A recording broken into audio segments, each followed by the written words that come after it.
Assalamualaikum warahmatullahi wabarakatuh. Alhamdulillah, yang terhormat Pak Endang dari Bank Indonesia, masih tolak.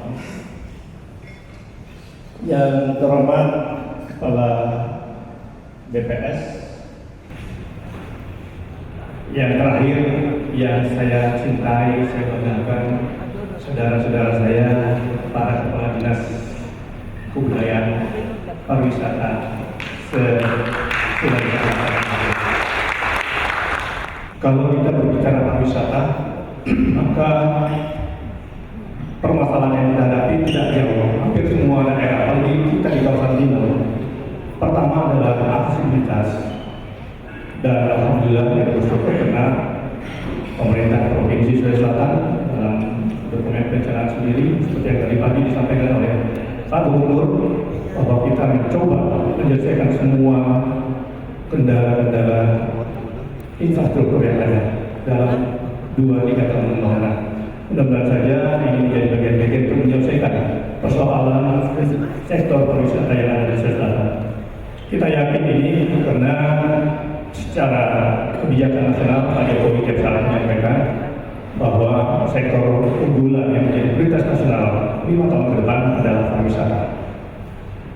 Dan kita bersama-sama seluruh makhluk juga kepentingan kepariwisataan harus berbesar hati, karena kalau sampai ini menjadi strategis nasional, mau tidak mau perhatian pemerintah terkait dengan perkembangan pembangunan pariwisata baik yang ada di provinsi maupun kabupaten kota akan beriringan dengan dukungan dana dan kebijakan yang ada.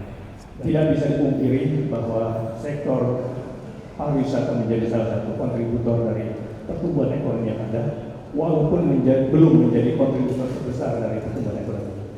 Tapi kita yakin kalau kita semua bersama-sama, seluruh pihak yang ada, teman-teman kabupaten kota, para pemangku kepentingan yang ada di Sulawesi Selatan terkait dengan pariwisata, kita duduk bersama, mencoba mencari jalan keluar terbaik, bersinergi, saling mendukung. Saya yakin tidak akan lama, dalam waktu 5 tahun periode Pak Gubernur, sektor pariwisata insya Allah akan bisa memberikan kontribusi yang terbesar dari pertumbuhan ekonomi di waktu yang akan datang. Saya kira itu. Dan kalau berbicara sinergi, kemarin saya menghadiri Rakornas Kebudayaan di Bali. Ini juga menjadi kendala disampaikan oleh Pak Dirjen, bahwa anggaran yang ada, baik pemerintah di tingkat nasional maupun seluruh daerah, provinsi maupun kabupaten kota, ini menjadi salah satu persoalan. Apapun yang kita lakukan selalu kita terkendala dengan terbatasnya anggaran. Sekian beberapa hal yang dapat saya sampaikan, dan saya sekali lagi mengucapkan terima kasih banyak, menyampaikan apresiasi yang setinggi-tingginya atas kehadiran dan perhatian Bapak Ibu sekalian hadir pada kesempatan ini. Mudah-mudahan saja apa yang kita harapkan akhirnya Bapak Ibu sekalian berdiri pada sisi Allah SWT. Insyaallah. Saya tutup. Wabillahi taufiq wal hidayah. Assalamualaikum warahmatullahi wabarakatuh. Mungkin kami mengundang dengan hormat kepada Bapak Endang Kurnia Saputra selaku Direktur atau Kepala Grup Advisory dan Pengembangan Ekonomi Bank Indonesia Mewakili Sumsel. Saya tidak berkata-kata di sini, tapi mungkin ke eksekutif sampai langsung.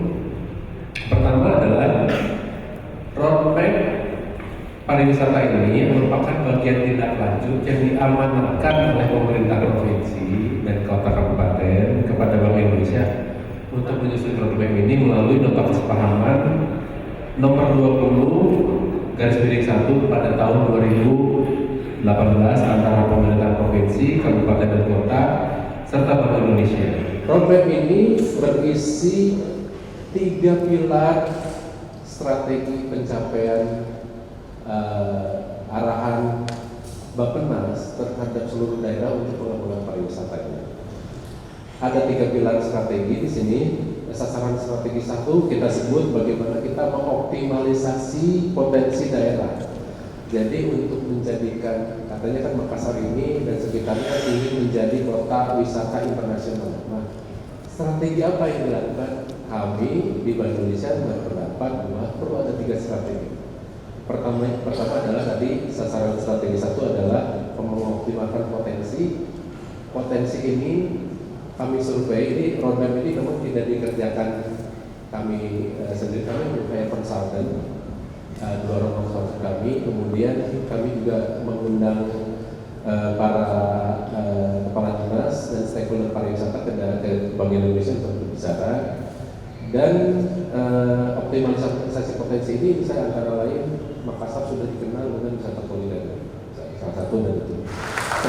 Lubung Durian airnya bersih. Sekian, terima kasih. Wabillahi taufiq wal hidayah. Wassalamualaikum warahmatullahi wabarakatuh. Ya, mungkin bisa beri aplaus buat. Silakan Pak Yos. Waktu dan tempat dari masyarakat. Terima kasih. Nah, jadi apa yang ditanyakan Bapak moderator ini memang menarik untuk kita ketahui bersama apa sesungguhnya definisi wisatawan. Wisatawan banyak jenisnya, terutama yang fokus kita hari ini wisatawan mancanegara. Ada wisatawan Nusantara, ada wisatawan nasional. Yang wisatawan mancanegara, wisman, itu kita harus pahami bersama bahwa definisinya adalah seseorang dari negara lain berkunjung ke Indonesia misalkan untuk kurang jangka waktunya dari 1 tahun dan bukan untuk bekerja.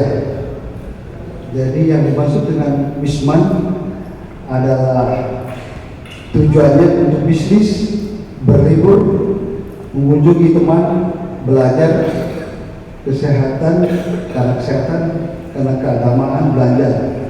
Itu tujuan dari wisman umumnya. Wisman sendiri bisa dibagi 2, bisa disebut turis atau pelancong. Jadi kalau turis mungkin lewat media udara, laut, dan darat bisa. Kalau pelancong mungkin yang semacam kapal-kapal pesiar itu bagian dari wisatawan mancanegara. Nah, dari ketiga sumber ini yang utama dari Dirjen Imigrasi, yaitu melihat kedatangan wisatawan mancanegara ke pintu masuk utama. Seperti tadi saya sampaikan, dia bisa lewat udara, lewat laut, dan darat. Nah, untuk sosial pasti cuma bisa lewat udara. Kalau lewat laut itu seperti Singapura, Kepri, Pak. Atau dari mungkin dari Brunei ke Kaltara atau lewat darat dari Atambua, dari Timor Leste ke Atambua. Di Sulawesi Selatan mungkin yang memungkinkan udara. Jadi lewat bandar udara yang tercatat lewat Dirjen Imigrasi, itu yang kita kompilasi.